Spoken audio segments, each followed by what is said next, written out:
ఈ రోజు కేటీఆర్ కు సిట్ పిలుపు. ఫోన్ అక్రమ ట్యాపింగ్ కేసులో నేడు విచారణ. భారత ఆర్థిక లావాదేవీలపై ప్రశ్నించే అవకాశం. ఫోన్ అక్రమాల ట్యాపింగ్ కేసు దర్యాప్తులో కీలక పరిణామం చోటు చేసుకుంది. భారత రాష్ట్ర సమితి కార్యనిర్వాహక అధ్యక్షుడు వర్కింగ్ ప్రెసిడెంట్ కేటీఆర్ కు సిట్ 160 సిఆర్పిటి 160 సిఆర్పిసి కింద గురువారం నోటీసు జారీ చేసింది.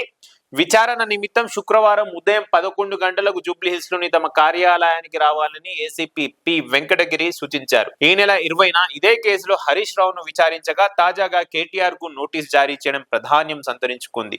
కేసు దర్యాప్తునకు ఉపకరించే అంశాలతో మీకు సంబంధం ఉన్న నేపథ్యంలో ఆ వివరాలు వెల్లడించేందుకు విచారణకు రావాలని సూచించింది. భారత ప్రభుత్వ హయాంలో ఎస్ఐబి కేంద్రంగా ఫోన్ అక్రమ ట్యాపింగ్ జరిగిందంటూ 2024 మార్చిలో పంజాగుట్ట ఠానాలో నమోదైన కేసును ప్రస్తుతం హైదరాబాద్ పోలీస్ కమిషనర్ సజ్జనా నేతృత్వంలోని సిట్ దర్యాప్తు చేస్తుంది. ఈ కేసు దర్యాప్తులో భాగంగానే తాజాగా కేసీఆర్ ను విచారణకు పిలిపించింది. వాస్తవానికి కేసు నమోదై దాదాపు 2 ఏళ్లు కావస్తున్నా దర్యాప్తు ఇంకా పూర్తి కాలేదు. ప్రధాన నిందితుడు ప్రభాకర్ రావు చాలా కాలం అమెరికాలో ఉండిపోవడంతో దర్యాప్తు అనుకున్న రీతిలో ముందుకు సాగలేదంట. సో ప్రభాకర్ రావు పై రెడ్ కార్నర్ నోటీస్ జారీ కావడంతో కొద్ది రోజుల క్రితం అమెరికా నుంచి వచ్చి పోలీసు విచారణకు హాజరయ్యారు. ఆయనని విచారించిన క్రమంలో లభించిన సమాచారం ఆధారంగా ప్రస్తుతం సిట్ దర్యాప్తునకు వేగవంతం చేసింది. ఇందులో భాగంగానే మంగళవారం హరీష్ రావును విచారించిన సిట్ తాజాగా కేటీఆర్ ను విచారణకు పిలిచింది. ఆయన్ని భారత ఆర్థిక లావాదేవీల గురించి ప్రశ్నించే అవకాశం కనిపిస్తోంది. పార్టీ వర్కింగ్ ప్రెసిడెంట్ హోదాలో ఉండటంతో వాటి గురించి విచారించే యోజనలో సిట్ ఉన్నట్లు తెలుస్తుంది. ఎస్ఐబి యూఎస్డీగా పనిచేసిన ప్రభాకర్ రావు బృందం తనను బెదిరించి భారతకు 12 కోట్ల ఎలక్ట్రాల్ బాండ్లతో ప్రైవేట్ పంచాయతీలో మరికొందరికి 3 కోట్లు ఇప్పించారంటూ వ్యాపారి శ్రీధర్ రావు సిట్ కు గతంలో ఫిర్యాదు చేశారు. సో ఏది ఏమైనా ఈరోజు సిట్ విచారణకు కేటీఆర్ ని పిలిచారు. జూబ్లీహిల్స్ పోలీస్ స్టేషన్ కి 11 గంటలకి రావాలని పిలిచారు. ఈ నేపథ్యంలో మొన్న 20 తారీఖున కూడా హరీష్ రావుని కూడా అక్కడ సిట్ విచారణకు పిలిచి సాయంత్రం 7 గంటల వరకు వదిలేశారు.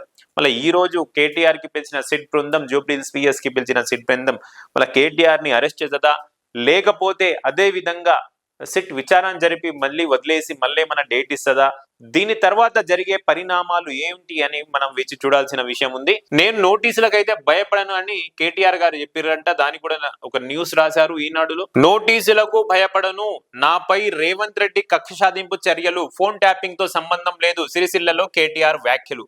నాకు ఫోన్ ట్యాపింగ్ తో సంబంధాలు లేవు, నాపై రేవంత్ రెడ్డి కక్ష సాధింపు చర్యలు చేపడుతున్నాడని కేటీఆర్ గారు చెప్పిరంట.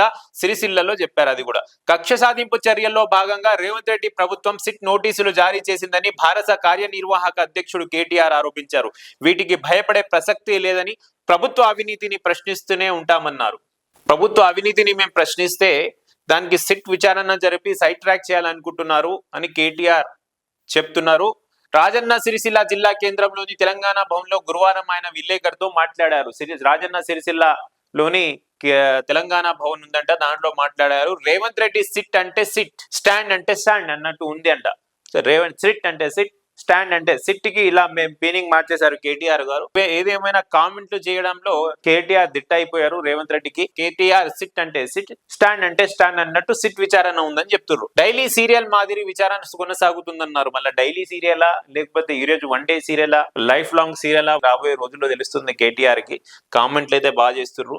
కాంగ్రెస్ పార్టీ అధికారంలోకి వచ్చాక కొన్ని రోజులు కాళేశ్వరం కుంభకోణం, మరికొన్ని రోజులు గొర్రెల కుంభకోణం, తర్వాత ఫార్ములా ఈ రేసు, ఇప్పుడు సిట్.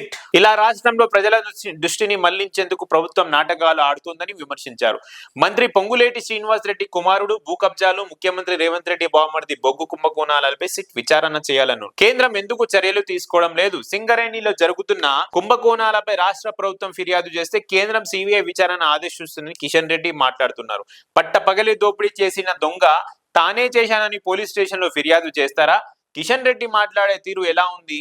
రాష్ట్రంలో ఆర్ఆర్ అంటే రేవంత్ రెడ్డి, రాహుల్ గాంధీ ట్యాక్స్ వసూలు అవుతుందని ప్రధాని మోదీయే చెప్పారు. కాంగ్రెస్ కు తెలంగాణ ఏటీఎం గా మారిపోయిందని అమిత్ షా అంటున్నారు. కానీ ఎందుకు వారిపై చర్యలు తీసుకోవడం లేదని కేటీఆర్ గారు ప్రశ్నిస్తున్నారంట.